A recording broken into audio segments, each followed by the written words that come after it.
Selamat berjumpa para mahasiswa yang terkasih. Kita memasuki pekan yang ke-12 untuk mata kuliah Inkulturasi Gereja Indonesia. Pada pembahasan saat ini kita akan membahas mengenai rancang bangun teologi inkulturasi liturgi di Indonesia. Jadi kita akan fokus masuk ke liturgi. Bagaimana inkulturasi liturgi di Indonesia itu berlangsung. Ini praktis merupakan bagian ketiga dari atau bab 3 dari buku. Kita sudah melewati bab 1, bab 2, bab 1 pengertian, bab 2 teologi inkulturasi pada umumnya. Sekarang kita masuk ke rancang bangun teologi inkulturasi, ya. Kita pertama-tama berbicara mengenai inkulturasi liturgi dalam kilasan sejarah. Setelah membicarakan teologi inkulturasi pada umumnya, tadi sudah saya katakan, kita mengambil salah satu bentuk bidang yang praktis juga menjadi bidang paling sering dibicarakan dalam konteks liturgi, yaitu inkulturasi, maksudnya yaitu inkulturasi liturgi. Liturgi gereja memang sejak awal mula sudah berinkulturasi. Kita perhatikan bahwa liturgi gereja itu berakar dari tradisi religius Yahudi.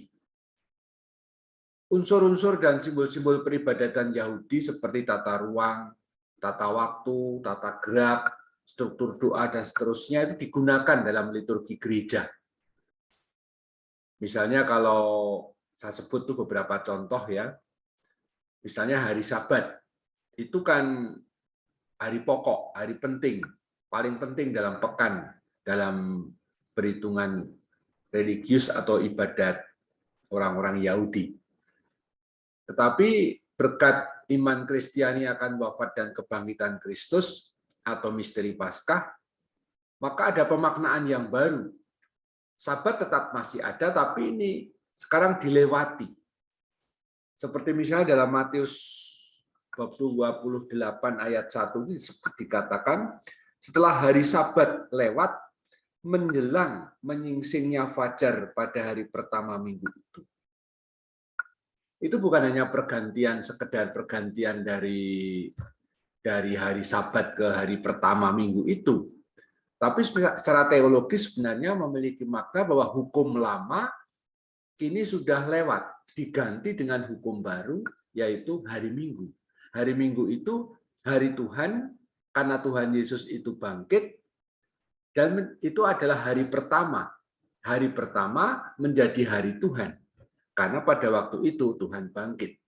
Sehingga hari Sabat, hukum lama perjanjian lama diganti dengan hukum perjanjian baru, yaitu yang dipuncai dengan misteri Paskah, kebangkitan Kristus, yang secara simbolik ditandai dengan hari Minggu atau hari pertama.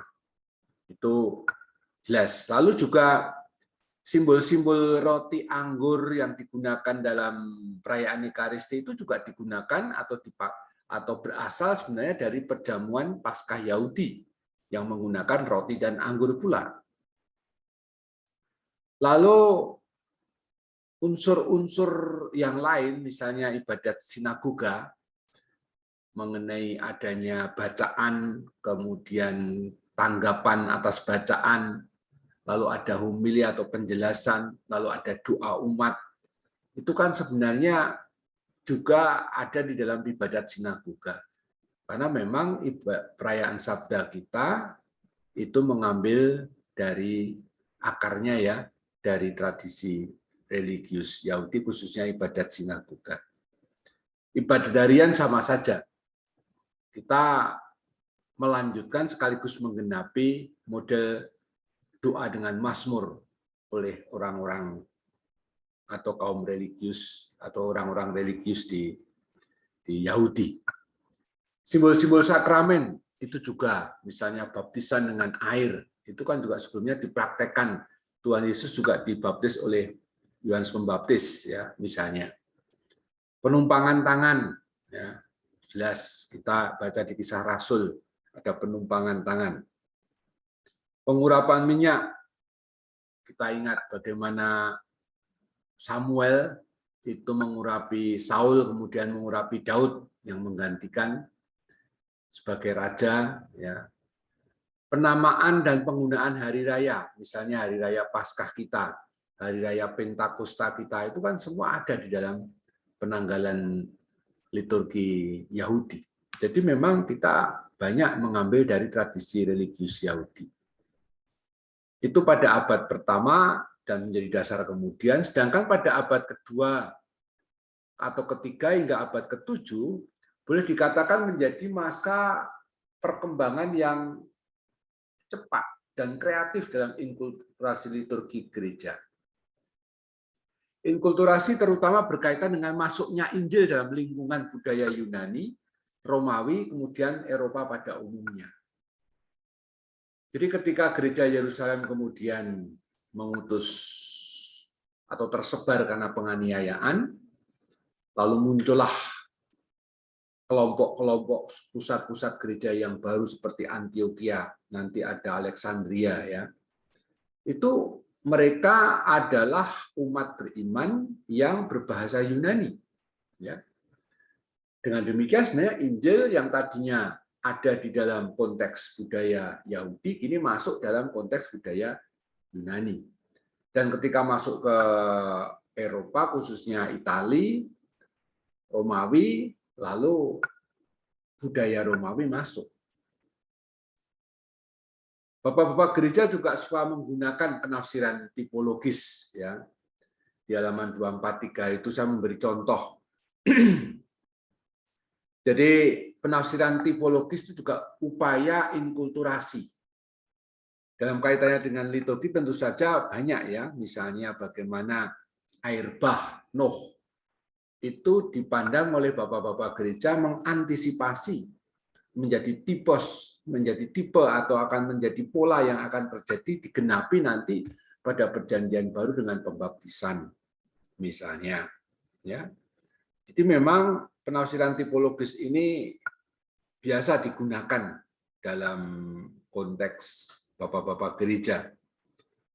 Tokoh Adam baru yaitu Kristus itu menggenapi apa yang sebelumnya ada dalam perjanjian lama yaitu Adam. Ya. Lalu mana di padang gurun dibaca oleh bapak-bapak gereja dengan penafsiran tipologis itu melambangkan roti kehidupan Yesus sang Ekaristi. Tentu saja penafsiran tipologis dibedakan dengan penafsiran alegoris. Penafsiran alegoris itu lebih tafsiran yang mencari makna tersembunyi di balik teks. Kalau tipologis itu teks tertentu itu menjadi tipos atau menjadi pola atau yang akan digenapi pada waktunya. Biasanya dari perjanjian lama digenapi dalam perjanjian baru, itu tipologi. Ya. Lalu abad 4 sampai abad 7 dalam liturgi gereja seiring dengan dengan Edik Milan dan bebasnya kekristenan, bahkan lalu kemudian menjadi agama negara di Kekaisaran Romawi, maka liturgi gereja menjadi sangat dikembangkan, diperhatikan, dan berkembang macam-macam dengan banyak kreativitas, banyak tambahan-tambahan aksesori, dan yang sangat penting dan sampai hari ini masih berpengaruh namanya terbentuknya ritus Romawi yang digunakan di gereja barat hingga sekarang ini. Kita pun juga menggunakan ritus Romawi. Ya. Ritus Romawi itu kekasannya jelas, padat, singkat, bahasanya, doanya itu tidak bertele-tele, tidak diulang-ulang, ya. Bentuknya kokoh dan kuat. Ya. Bentuk kokoh dan kuat itu maksudnya apa ya? Susunannya itu jelas dan logis. Kalau kita lihat ekaristi kita, tata perayaan ekaristi kita itu kan bentuknya kokoh sekali. Pembuka, ya ritus pembuka, liturgi sabda, liturgi ekaristi, kemudian ritus penutup, kan logis dan kokoh gitu. Abad ke-8 terjadi upaya penyeragaman liturgi menurut ritus Romawi. Sebenarnya Kaisar Carolus Agung yang waktu itu menjadi kaisar di daerah Franken Gallican, yaitu Prancis, Galia, itu menghendaki supaya ritus Romawi ini digunakan untuk seluruh kekaisarannya. Ritus Romawi dijadikan satu-satunya ritus. Sebenarnya tujuannya lebih politis untuk menyatukan umat. Tapi dengan demikian lalu secara gerejawi, lalu ritus Romawi memang menjadi satu-satunya ritus yang digunakan. Lalu banyak ritus-ritus kecil yang berkembang di beberapa tempat itu praktis tidak digunakan lagi, dengan lain kata dalam perkembangan itu mati, tidak lagi dikenal. Dan ritus Romawi sendiri selain sangat berciri Romawi, yaitu modelnya yang singkat, doa-doanya singkat, padat, kokoh, kuat tadi, ditambah dengan gaya Jerman dan Prancis. Misalnya tambahan doa-doa kepada Tuhan Yesus, doa-doa pribadi pada Yesus, itu sebenarnya juga pengaruh dari gaya Jerman Prancis ini. Abad ke-9, maaf, abad ke-11 ya ini. Abad ke-11, Paus Gregorius ke-7 mengadakan konsolidasi hidup gereja, termasuk sentralisasi pengesahan teks-teks liturgi dari tahta suci. Mulai saat itu, abad 11, terjadi sentralisasi bahwa semua teks liturgi di seluruh gereja barat harus mendapat pengesahan disetujui oleh tahta suci. Itu berlangsung hingga saat ini. Jadi gereja-gereja setempat kalau membuat tata liturgi atau membuat ritus itu harus diizinkan oleh tahta suci demi kesatuan gereja. Tentu waktu itu bahasa Latin yang menjadi kekasannya. Tetapi kemudian kita tahu pada abad ke-16 terjadi pergolakan yang hebat, yaitu munculnya gerakan reformasi yang praktis itu membuat gereja terpecah, gereja Katolik, dan sebagai kontra-reformasi alias melawan reformasi itu gereja Katolik mengadakan Konsili Trente. Dan Konsili Trente memerintahkan agar disusunlah Missale Romanum. Dan Paus Pius ke-5, ini seorang Dominikan yang kemudian diangkat juga jadi santo, dia itu berhasil membuat Missale Romanum ini. Itu merupakan tanggapan terhadap reformasi. Missale Romanum Pius ke-5 inilah yang biasa kita kenal dengan Missa Tridentin, yang kemudian tidak diperkenankan lagi digunakan oleh Paus Paulus VI pada 1970. Ketika Missale Romanum Paulus ke-6 atas perintah Konsili Vatikan kedua itu terbentuk, tersusun, ya. Jadi 4 abad ya, 400 tahun buku Missale Romanum Pius ke-5 atau Missa Tridentin itu berlaku. Paus Pius ke-5 tentu dengan tim ya, bukan menyusun baru tetapi menegaskan apa yang selama ini menjadi praktek gereja Katolik pada waktu itu. Menegaskan tradisi Ekaristi pada waktu itu. Abad ke-7 hingga abad 20, saya agak mundur lagi, tapi mau mengatakan betapa pengaruh itu begitu lama. Yang menarik, terjadilah perkembangan bentuk inkulturasi. Oh maaf, ini saya salah ini. Saya ralat ya. Harusnya abad ke-17. Abad ke-17, ya. Abad ke-17 hingga abad ke-20 ada perkembangan inkulturatif pada gedung gereja dan musiknya. Ada gaya gotik. Gaya gotik itu neogotik atau gotik baru itu seperti gereja katedral Jakarta. Itu modelnya lancip-lancip gitu ya. Kenapa lancip-lancip? Itu mau dibalik itu kan ada spiritualitas menjadi tempat doa yang doanya langsung terhubung kepada surga. Pakai lancip-lancip itu seolah-olah kayak apa ya? kayak antena atau kayak pokoknya yang bisa menjangkau surga gitu ya. Gaya barok tuh gaya yang mewah. Kalau Anda pernah masuk ke gedung gereja di Eropa model barok, itu saya pernah beberapa kali itu bisa melihat betapa gedung-gedung gereja itu biasanya itu mewah sekali. Berwarna kuning keemasan, macam-macam, itu malaikatnya, gedung gerejanya itu meriah sekali, megah sekali, dekorasinya. Karena mau menyiratkan atau spiritualitasnya itu menghadirkan surga. Kemuliaan surga itu hadir di bumi gitu. Gaya pencerahan itu gaya akal budi yang sangat menekankan rasional, gaya romantisme sebaliknya ya. Ini semua terus berkembang. Pada musik misalnya ada musik klasik ya, itu kan pada zaman-zaman itu. Abad ke-20 dengan Pius kelima, dia menulis motu proprio dalam bidang musik, Trale Sollecitudini, yaitu menyuruh atau menghendaki agar umat partisipatio actuosa dalam bidang musik, ikut menyanyi dalam rangka perayaan liturgi. Dulu itu orang kalau berliturgi itu kan cuma devosi aneh waktu itu ya. Satu gedung gereja itu bisa ada beberapa altar kecil-kecil ya yang nempel di tembok. Lalu romo-romo itu pada misa sendiri-sendiri. Umat yang ada di tengah itu, mereka itu tidak mengikuti misa, tapi ya devosi sendiri, jalan salib, rosario. Setiap kali ada bel dari misdinar, mereka berbondong-bondong mendatangi untuk apa? Untuk saat konsekrasi itu, saat elevasi itu, mereka ingin memandang sakramen Maha Kudus. Tapi ada nyanyi atau enggak, mereka enggak ikut. Nah, Paus Pius ke-10 itu menghendaki mereka ikut menyanyi bersama. Tapi tokoh Lambert Baudoin, seorang OSB atau Benediktin pada 1909,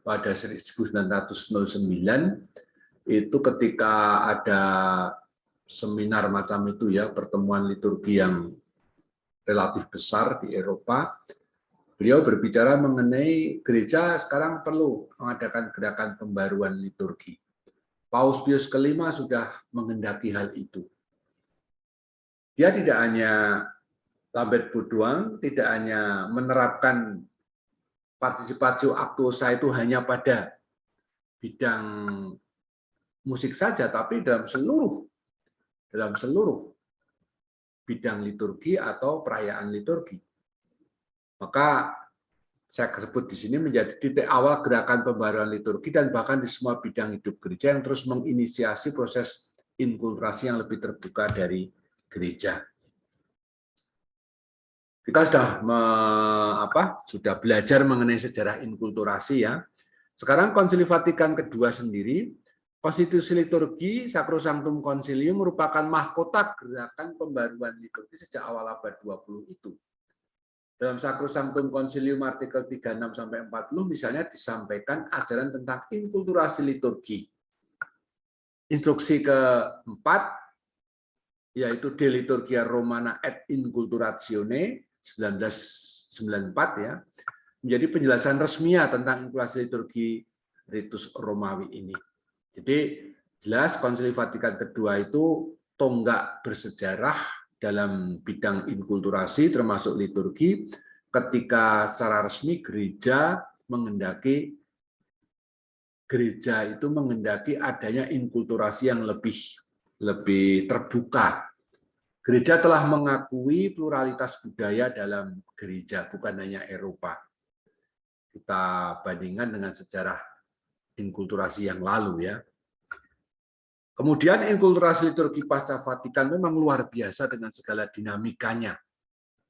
Banyak yang bersemangat, banyak yang bagus, tapi juga ada yang kebablasan atau yang menolak, kayak kelompok Lefebvre itu, kelompok Pius ke-10 yang persaudaraan Pius ke-10 yang intinya menolak pembaruan Konsili Vatikan kedua. Mereka tetap menggunakan misa tridentin, tidak menggunakan misa Paulus 6 1970 itu. Setelah Yohanes Paulus kedua dan Benediktus ke-16 yang mendukung inkulturasi liturgi, sekaligus memberi batasan-batasan yang perlu, maksud saya, ya kadang-kadang memang ada yang harus direm. Ya. Paus Fransiskus membuat gebrakan baru khususnya dengan motu proprio Magnum Principium 2017 ya, tentang wewenang konferensi wali gereja untuk mengesahkan terjemahan teks liturgi dan tahta suci tidak lagi harus memeriksa, tapi cukup mereview atau meninjau. Ini bahasanya bukan lagi memeriksa, tapi meninjau. Memeriksa itu dengan kemungkinan mengubah, bahkan menolak.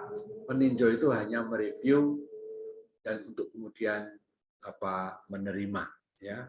Tapi wewenang ada sekarang di konferensi wali gereja. Ini sesuatu yang berubah ya. Nah, sekarang kita masuk ke inkulturasi di Indonesia. Ini B ya, B besar ya. Gereja Katolik di Indonesia tergolong gereja muda. Memang Franciscus Xaverius, Santo Franciscus Xaverius pernah masuk ke Maluku lewat Indonesia 500 tahun yang lalu. Tetapi waktu-waktu itu memang gereja Katolik belum benar-benar hidup. Baru mulai abad 19, awal abad 20 itu mulai gereja Indonesia itu berkembang. Bahkan misalnya pendirian hierarki gereja Indonesia, keuskupan-keuskupan itu baru 1961 oleh Paus Yohanes ke-23. Dalam arti inilah gereja Katolik di Indonesia itu masih muda. Tapi upaya inkulturasinya juga tergolong maju dan penuh semangat. Banyak kreativitas dan menyangkut banyak bidang. Hanya saja terkadang hal-hal tertentu kebablasan. Contoh kebablasan yang pasti itu terjadi adalah kaitannya dengan ini TPI 1979 yang melibatkan umat dalam beberapa bagian doa dalam doa syukur agung. Mungkin banyak dari Anda sudah tidak mengalami lagi ya, karena mengalaminya TPI 2005 langsung ya. Tapi 1979 itu saya masih ingat betul karena saya masih misa dengan model itu. Bahkan saya juga aktif waktu itu dalam keterlibatan menyusun TPI 2005 sebagai draft pada waktu itu. Dan memang TPI 1979 itu misalnya ya, pada bagian epiklese konsekratoris itu umat ikut mendoakan. Ketika imam mengucapkan Bapa yang Maha Kudus, sumber segala kekudusan, kami mohon curahkanlah Roh Kudus-Mu ke dalam persembahan ini, agar bagi kami menjadi tubuh dan darah Putra-Mu Tuhan kami Yesus Kristus. Kata-kata ini diucapkan juga oleh umat, agar menjadi bagi kami tubuh dan darah Tuhan kami Yesus Kristus. Itu dulu diucapkan. Itu ditegur oleh Vatikan. Sehingga terjadi dialog, terjadi diskusi, sana-sini, entah bagaimana ceritanya, singkat ceritanya, aslinya TPI 1979 itu sebenarnya hanya ad experimentum, edisi percobaan. Tetapi kok malah bertahan 25 tahun. Itu lucu juga. Dan akhirnya memang baru TPI 2005 yang benar-benar diproses sampai fase rekognisi dari tahta suci. Yang TPI 1979 itu baru mendapat pengesahan uskup-uskup KWI, Mawi waktu itu. Tetapi memang butuh satu langkah lagi rekognisi dari tahta suci. Nah, sebelum direkognisi itulah terjadi proses dialog dengan tahta suci yang praktis 25 tahun tersebut. Baru 2005, TPI 2005 itu kita punya TPI yang benar-benar resmi. Resmi dalam arti disahkan oleh para uskup KWI maupun rekognisi dari tahta suci. Dan kita baru saja mengalami TPI 2020 yang lalu itu sebenarnya merevisi TPI 2005. Rekognisinya itu atas dasar TPI 2005 sebenarnya. Tapi karena muncul misalnya Romanum 2008, lalu itu TPI 2020 harus disusun kembali. Nah, berikutnya ada 7 poin implementasi. Bagaimana konstitusi liturgi diimplementasikan sebagai bagian upaya inkulturasi liturgi di Indonesia. Ya. Yang pertama, sosialisasi dokumen Sacrosanctum Concilium. Keuskupan-keuskupan di Indonesia mengadakan sosialisasi dokumen-dokumen Konsili Vatikan II, termasuk konstitusi liturgi ini dengan baik, hanya terjemahan resmi yang digunakan itu agak terlambat lah begitu. Kalau nggak mau dikatakan sangat terlambat, relatif lambat. Coba misalnya dokumen konstitusi liturgi diterbitkan di Bina Liturgia itu baru 1980. Itu kan berarti sudah 20 tahun sudah Vatikan kedua. Lalu juga dokumen Konsili Vatikan kedua, ya, dokumen Konsili Vatikan kedua itu dulu terjemahannya dari Dr. J. Ribeiro, yaitu Tonggak Sejarah Pedoman Arah 1983. 20 tahun sesudah konsili. Kemudian Romo Hardowiryono tahun 93, jadi 30 tahun sudah Konsili Vatikan kedua, barulah membuat dokumen Konsili Vatikan kedua terjemahan yang sekarang praktis dipakai di mana-mana, resmi oleh KWI. Meskipun ada beberapa terjemahan yang meski juga perlu ditinjau ulang, ya, tapi sudah sangat bagus, ya. Praktek pembaruan liturgi saya sebut bagus, artinya usaha inkulturasinya itu mantap sebenarnya, dilaksanakan dengan semangat. Tapi penyediaan terjemahan dokumen memang cenderung lambat. Baru tahun 2010-an terjemahan itu menjadi cenderung bisa lebih cepat. Jadi sekarang ini ada upaya yang lebih baik untuk mempercepat terjemahan-terjemahan. Yang kedua adalah penerbitan buku perayaan dan pedoman resmi liturgi. Penerbitan buku resmi liturgi dan pedoman resmi umumnya cepat dan segera. Ya, berapa misalnya yang paling segera itu tata perayaan Ekaristi. Kita pada 1960 itu sudah punya yang namanya buku 2 bahasa Misa Kudus, bahasa Latin dan Indonesia. Waktu itu belum ada izin penggunaan bahasa Indonesia, ya. Tapi dengan Konsili Vatikan kedua diizinkan. Lalu kita ada aturan upacara misa 1971. Baru TPE 1979 itu dimulai dengan edisi yang lengkap dan baru resmi disahkan dengan rekognisi dari Tahta Suci TPE 2005. Dan terakhir TPE 2020. Terbit pula berbagai buku lain yang cukup cepat juga ibadat harian misalnya. Buku bacaan misa, upacara perkawinan, yang kemudian menjadi TPP, Tata Perayaan Perkawinan, PSHM, Perayaan Sabda Hari Minggu, hingga PSHMR 2013, Perayaan Sabda Hari Minggu, Hari Raya, Ibadat Berkat, dan lain-lain. Ada pula susunan PWI Liturgi untuk mencari buku mencari pesan yang sangat terkenal itu yang digunakan di mana-mana, yaitu dari Romo almarhum Wahyo Sudibyo.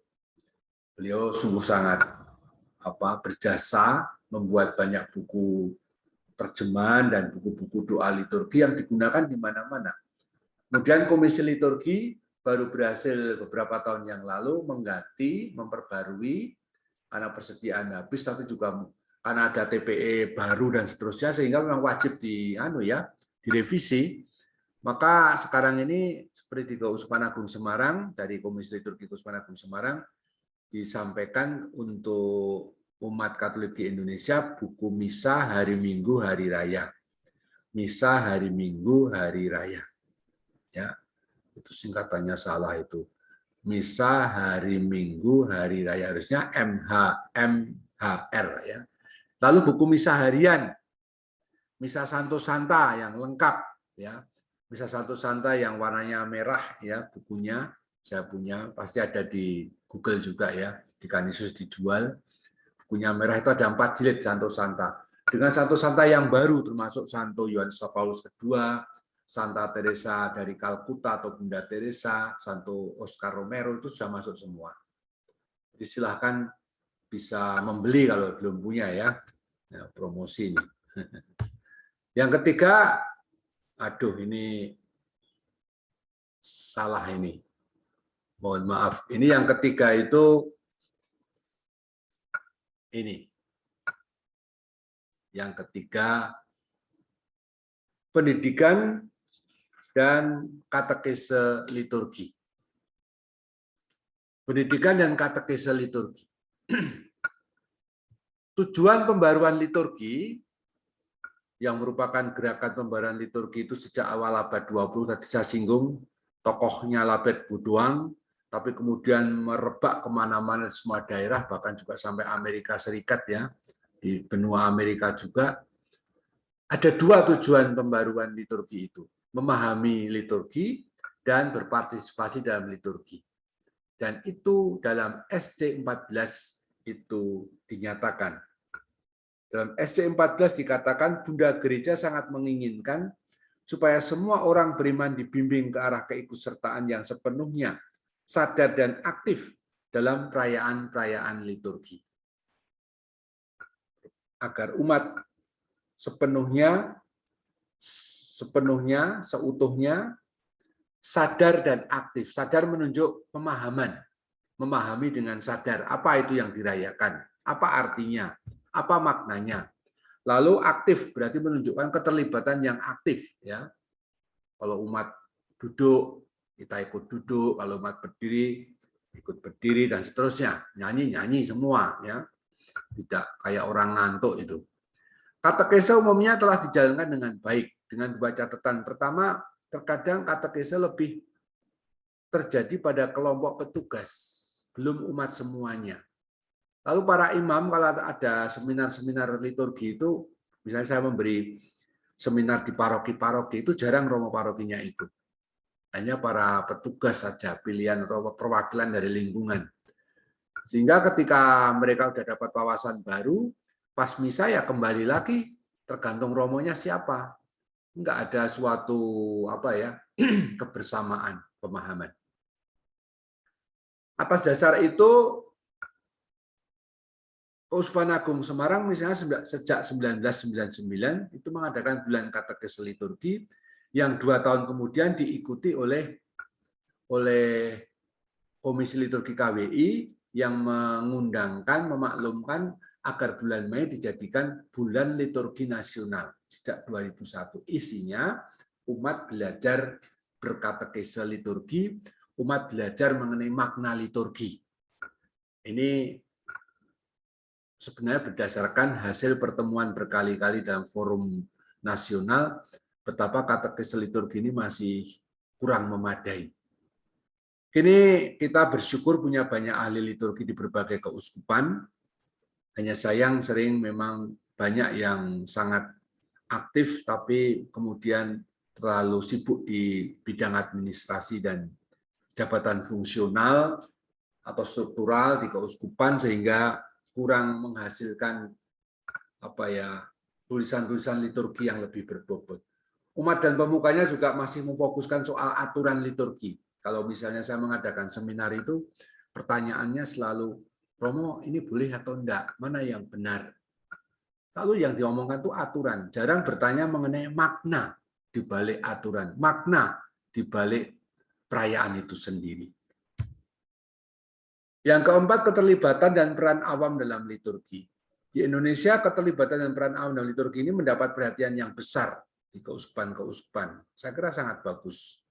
Sesuai dengan Sacrosanctum Concilium artikel 14, 29, 48 itu mendorong keaktifan, keterlibatan umat. Hanya saya punya catatan bahwa tingkat keterlibatan dan peran awam dalam liturgi itu belum sepenuhnya sama di keuskupan-keuskupan. Di Jawa ini misalnya, Semarang misalnya, itu sudah biasa yang namanya prodiakon putri. Di beberapa tempat belum boleh diakon putri. Tapi ada keuskupan-keuskupan, semoga saya salah ya, moga-moga sekarang saya salah ya. Di beberapa keuskupan di NTT itu, kalau menerimakan komuni bukan pastor atau suster atau frater, tidak mau. Ini kan contoh bagaimana belum seluruhnya.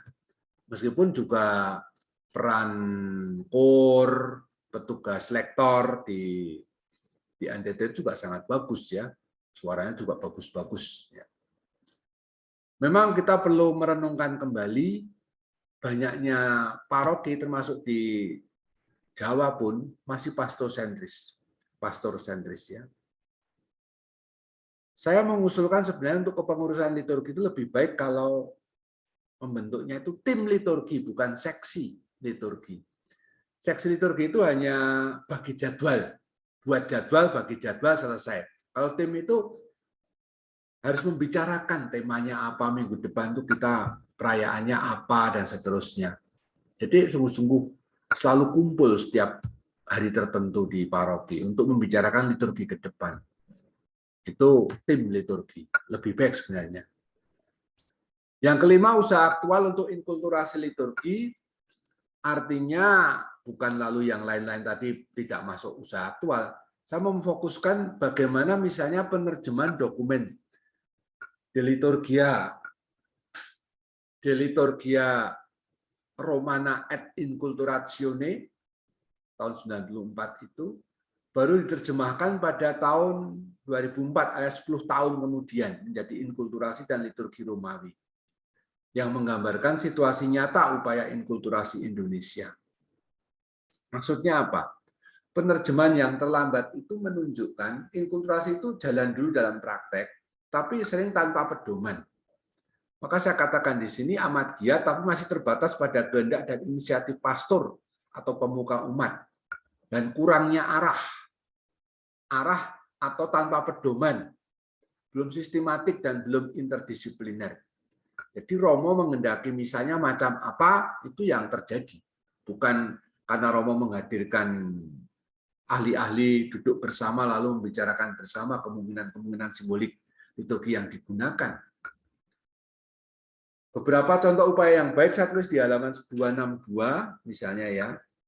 Inkulturasi pada gedung gereja atau tata ruang ibadah itu banyak yang bagus ya. Gedung gereja di mana? Di Ganjuran, tapi juga di gedung gereja di Pangururan, di Danau Toba ya. Atau model di Kalimantan beberapa itu ada di Toraja ya. Dengan Tongkon misalnya dan seterusnya ya. Ada juga inkulturasi bidang musik liturgi dan nyanyian liturgi, bidang seni pahat, patung, ornamen, dan seterusnya. Kita pantas bergembira usaha-usaha itu. Inkulturasi, de facto inkulturasi liturgi yang dapat diupayakan adalah tahap penerjemahan dan penyesuaian. Banyak orang sering tidak sadar bahwa sebenarnya perayaan liturgi dengan kayak katakanlah misa berbahasa Indonesia yang kita lakukan setiap hari dan tiap minggu itu, apalagi misa bahasa Jawa atau misa bahasa daerah, itu sudah inkulturasi. Itu sudah sebuah inkulturasi. Jadi inkulturasi itu jangan disempitkan hanya kalau romo imamnya itu pakai pakaian daerah. Itu malah nggak tepat. Itu bagi saya tidak bagus itu. Misa romonya pakai pakaian surjan. Ya, itu banyak pertanyaan teologis dan liturgis yang mengemuka. Kasula itu kan simbol dari kemuliaan Kristus. Nah, kalau pakai pakaian surjan, kemuliaan Kristusnya dilambangkan dengan apa? Stola. Stola itu kan tanda jabatan imam. Dalam konteks seorang imam yang berpakaian liturgis, dia menggunakan stolanya di bawah kasula. Dia sebagai imam, jabatan imamannya itu hanya melayani kemuliaan Kristus. Nah, dalam pakaian surjan itu kan pertanyaannya, kemuliaan Kristusnya ditampilkan di mana? Kan tidak ada. Jadi jangan hanya supaya kelihatan ini perayaan liturgis, perayaan inkulturasi lalu begitu. Jangan. Masih ada beberapa paroki termasuk di Jogja Selatan itu masih menggunakan juga kadang-kadang. Atau di tempat lain. Sering itu tergantung romonya, itu poin yang paling sering menjadi persoalan, belum interdisipliner. Musik liturgi, nah, ini termasuk bidang inkulturasi yang sudah sangat maju dan bagus di Indonesia. Seperti pada buku Mada Bakti dan Puji Syukur, itu bagus. Pada Bakti itu jauh lebih banyak mengintroduksi serta menampilkan buku-buku nyanyian liturgis yang inkulturatif. Puji syukur ada juga ya, meskipun tidak sebanyak di Mada Bakti. Tapi juga banyak nyanyian-nyanyian liturgis kedaerahan yang diterbitkan oleh para komponis dan itu bagus-bagus. Di NTT itu lagunya bagus-bagus. Ada Gita Bahana ya. Lalu apalagi saya nggak hafal, tapi itu pantas untuk dikembangkan. Buku-buku doa dan doa nyanyian yang banyak terbit itu sangat laku juga, cepat diterima oleh umat daripada buku-buku liturgi teologis yang memang lebih berat dibaca ya. Umat biasanya lebih praktis ya, lebih bisa dan lebih mencari buku-buku doa dan nyanyian. Lalu bidang sakramen-sakramen. Bidang sakramentali devosi ya, ini juga cukup maju di Indonesia.